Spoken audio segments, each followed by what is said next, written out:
My mother's words still echo. If you disappeared tomorrow, no one would even notice.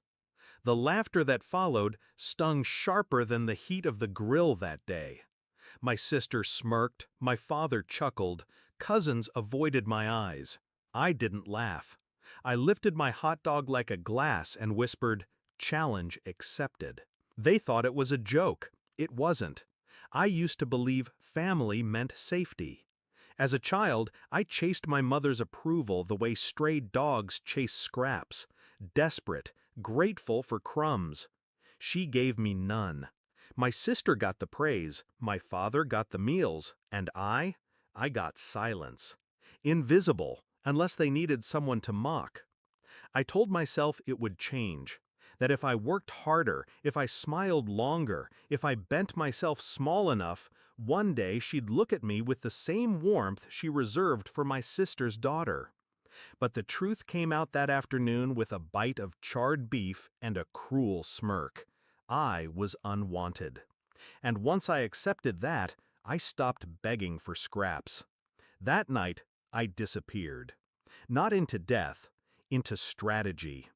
I packed the essentials: passport, savings, the documents they never thought I had copies of. Birth certificates, deeds, bank records. I walked out while their laughter still clung to the walls of the house like cigarette smoke. No goodbye, no tears, just silence. At first, I let them believe I was gone for good. No calls, no trace. My bank account emptied to a shadow balance, but not by accident. I redirected it, built quiet walls they couldn't see. Meanwhile, I checked their accounts, joint ones, personal ones, the auto pays they never looked at because that's your job? Yes, my job, the invisible one. I cut quietly, like a surgeon removing rot. Insurance premiums? Canceled. The automatic mortgage payment? Redirected to a holding account in my name, tied to the very deed my mother once bragged about earning. Electricity, water, gas, each vanished with a few keystrokes and notarized letters. By the time the first shutoff notice slapped their mailbox, I was long gone. But I didn't stop there. I didn't want them broke. I wanted them desperate. So I waited. 1 month. 2. I kept watch from a distance. Social media photos dried up. No more family dinners, no more poolside selfies. My sister's daughter, once smug behind her wheel, posted cryptic complaints about walking to work. My father's face looked heavier, sagging under the weight of overdue bills. And my mother? My mother kept smiling, but her eyes carried something new: fear. That was my favorite part. A year passed before I made my move. They thought I was gone, a rumor, a whisper. My name spoken only when the creditors called or when the lights flickered off again. But then, I came back.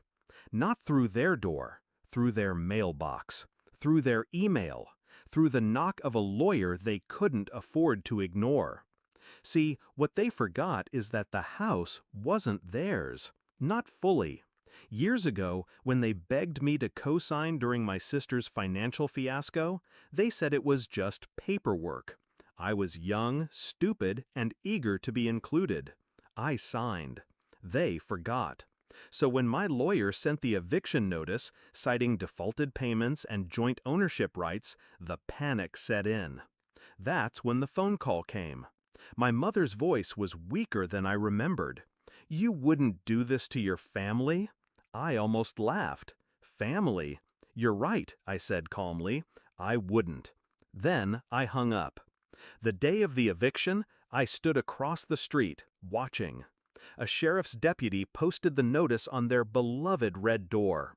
My sister yelled. My father slumped on the porch like the air had been punched out of him. My niece screamed about her ruined life. And my mother? She just looked around, as if maybe, just maybe, someone would notice her now. Someone would save her. No one did. Do you want to know the truth? I didn't feel guilt, not for a second. Because vanishing wasn't my punishment, it was theirs. The punishment was silence, followed by the slow realization that the person they dismissed, ignored, mocked, had been holding up the ground beneath their feet. And when I stepped away, they crumbled. Challenge accepted. Challenge completed.